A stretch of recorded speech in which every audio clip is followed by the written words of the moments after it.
فماذا يفعل المصلي إذا كان يوسوس دائما في الصلاة؟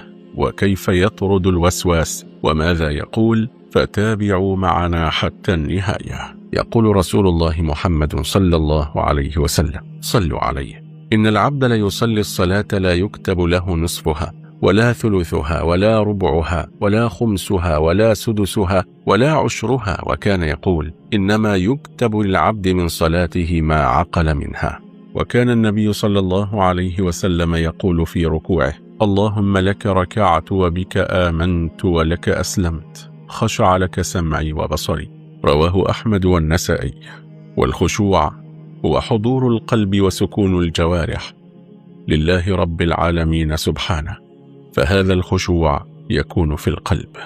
فالمصلي الذي لا يعي ما يقول، لسانه يتكلم وقلبه غافل، فهذا مصل بلا خشوع، بل إنه مصل بلا طمأنينة للأركان والجوارح وللقلب.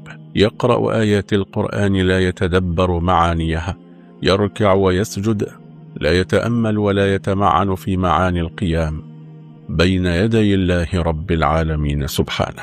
والصلاة صحيحة إذا أداها كما أمر الله تبارك وتعالى بأركانها وواجباتها، فالوسوسة لا تبطلها ولكنها تضعف الثواب.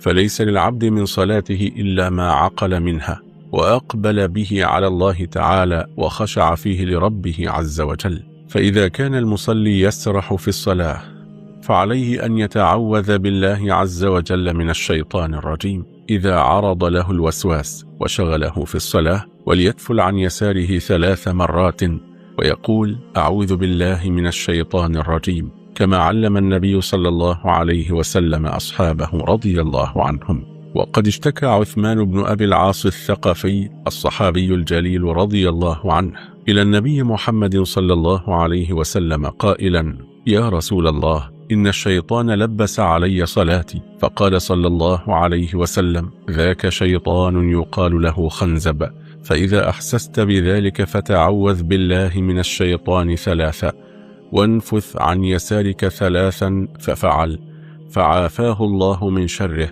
فالتعوذ بالله عز وجل من الشيطان والصدق في ذلك من أسباب السلامة. ولو أنك في الصلاة إذا أشغلك تنفث عن يسارك 3 مرات، تقول: أعوذ بالله من الشيطان الرجيم، تكررها 3 وتنفث عن يسارك 3، وسوف يزول عنك إن شاء الله.